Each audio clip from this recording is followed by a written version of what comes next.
Today I'm going to be showing off 13 mistakes that players often make in Stardew Valley. If you're wondering why I chose to do 13, it's because I couldn't think of 2 more. I actually wanted to do 15. But real quick, I want to let you guys know that the majority of people who watch my videos are not subscribed to me. So if you do enjoy this video, please make sure to hit that subscribe button with the force of 1,000 gods. But with that being said, let's get into it. A mistake that I make all the time is forgetting to bring a hoe around with me. And I'm not talking about Haley in this case.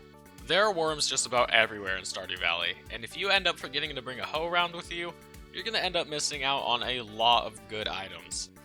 It can be really tedious if you're consciously looking for items for the museum towards the end of the game, so it makes it a lot better if you just bring a hoe around with you everywhere and just slowly kind of build up that collection of items just passively, not even really paying attention. So for that reason, if you're not bringing a hoe around with you everywhere, you're making a mistake. A common mistake players make is to ignore my boy Linus. Linus is a very wholesome guy. He does not care what you give him. You can give him a dandelion, like I am right now, and he is ecstatic. The reason I say it's a mistake to ignore him is because of how painfully easy it is to become friends with him. He actually is happy with just about any forageable you can find him, so you can literally just go pick up something on the road and he'll be happy with you. This is a little less important, but Caroline also is very appreciative for easy things. If you give her a daffodil, she'll be happy. And I say that you should go for Caroline just because at 2 hearts with her, she gives you the recipe for tea saplings, which is super useful and super easy to get. Linus is even better because after you get 3 hearts with him, which will take no time at all, he gives you the recipe for sashimi. Sashimi is amazing. It costs 1 fish, which is nothing because you can use like a junk fish or something from a Crabpot, and it gives you a pretty decent amount of energy. So if you haven't been using this, that's a mistake. Go give my boy Linus some love. Don't make the mistake of forgetting to check trash cans. They can actually give you some really good stuff, like surprisingly good stuff for a trash can. It's kind of stupid, honestly. Just remember when you're checking these, don't do it in front of someone else.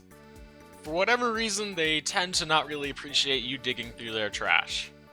So it's probably best not to do it in front of them, unless of course you're trying to pick out a good gift for them. A common mistake players make is to completely ignore the TV, which I really don't recommend doing because it's such a nice tool and it's so easy to use. The TV can give you information about the luck for the day, it can give you recipes for cooking, it can tell you about the weather for the next day, which can be really useful, especially if you're thinking about upgrading your watering can, because you can see if it's going to be raining anyways. The TV is so useful that I literally throw it right next to my bed so then I can use it as easily as possible when I start a playthrough. So overall, if you're not using the TV, you're missing out. Don't make the mistake of giving other NPCs prismatic shards. It is a complete waste. They appreciate them, but it's just not worth it. Prismatic shards have a bunch of uses, especially now in 1.5, so it's better to just hold on to them. Prismatic shards can be used to get one of the most powerful weapons in the entire game, and they can be used to enchant just about everything, which can be super useful. But if you do really want to give them to people, just don't give them to Haley. Haley doesn't even like them. She sucks. A really common mistake that I see, especially out of new players, is that as soon as they see their first snowflake, they go into a 28-day coma. You don't need to sleep through winter. Winter is actually super useful. Winter is the perfect time to start upgrading your tools. It's a really good opportunity to fish for some exclusive fish. You could go further in the mines, especially now that you don't have as many crops to worry about. Or you can improve your relationship with other characters in the game. And I think a lot of new players don't realize it, but you actually can plant things during the winter. You can actually plant winter seeds, which give you a harvest of winter forageables, which in turn lets you plant more winter seeds, so it actually leads to making some huge winter harvests if you want to. So if the thing that's making you sleep through winter is the fact that you can't plant as many things, don't worry about it, you can plant a bunch of stuff. Overall though, there's pretty much no reason to have to sleep through winter. If you are, you're just missing out. Another mistake players often make is to just completely ignore the stables, which is really unfortunate because the horse is super helpful and just about everyone would get some benefit out of it. This might not apply to everyone. I think some people actually really enjoy walking around through Stardew Valley and kind of taking things in, but once you've seen everything, maybe getting a horse isn't such a bad idea. It just makes things quicker. I might be a little bit biased on this one because my horse is actually a tractor, so rolling into town on this thing is absolutely amazing. But tractor or not, I think this is an awesome addition that a lot of players ignore, so if you haven't tried it yet, at least buy a stable, it's super cheap, and just see if you like it. Okay, don't make this mistake because you will be so disappointed if you do. But if you do, it's okay, you can always get another one, but try to avoid this one. The mistake is donating your first dino egg to the museum.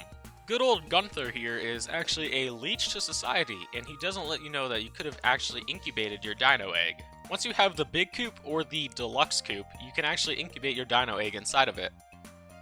And I won't spoil things, but after a little while you'll be in for a good surprise, so definitely go with this route. A really common mistake players make is ignoring the ability to cook food. And I'm kind of guilty of this one, so what I do is I use lava eels, and they basically cook the food for me because they give me spicy eel pretty often.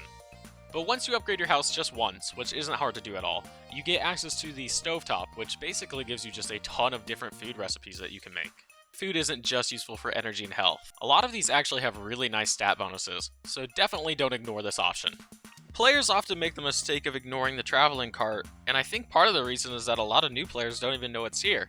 If you go right below your farm though, on a Friday or a Sunday, you'll find this traveling cart sitting here, and she sells a bunch of exotic goods that you can't really get anywhere else. This can be super helpful, especially for completing bundles. It can also be really nice to get rare seeds. As you can see here, they're 1,000 gold each, and that's okay because when you grow them, they're worth a ton, so the 1,000 gold investment is well worth it. So if you haven't been checking out the traveling cart, it takes just a few minutes and it's definitely worth to see what she has in stock. A really big mistake that everyone makes, including me, is forgetting to save a few of each item, and if you don't make this mistake, you're going to be saving yourself a lot of frustration in the future.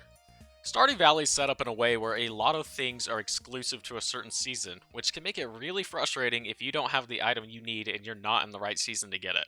For that reason, I think it's a really good rule of thumb to try to save between 1 to 5 of each item. I usually save 5, but that's probably a little bit overkill, but just save a few of everything and you'll be much happier, trust me. It's definitely tempting to try to get money from everything, but sometimes it's just not worth it, so save some of the stuff you get. Okay, most players won't ever make this mistake, but if I save even one of you guys from doing it, then it was well worth mentioning.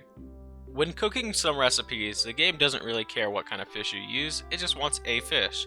Which means that you can accidentally use a legendary fish in something like sashimi. And this sashimi is no better than any other sashimi you could make, so it's just a complete waste and it's kind of a sad mistake to make, so try to remember this one. Okay, and this isn't really a mistake, you don't have to do this, but I'm just saying, I think Crabpots are amazing, and in my opinion, you're making a mistake if you're not using them. Crabpots can be really good for getting things to recycle and making them into better quality things, which is nice, but my main use for them actually has always been food. They are absolutely amazing for getting some really poor quality fish to turn into sashimi so that you can use it in the mines or wherever you need a lot of energy. Also, they're great for being able to make quality fertilizer, so overall, Crabpots are just kind of a thing that a lot of people ignore, but I think they have a lot of uses, so try not to ignore these if you are. And that's all the mistakes I have to show you guys today. If you guys enjoyed, like, comment, and subscribe. But that's it. Peace.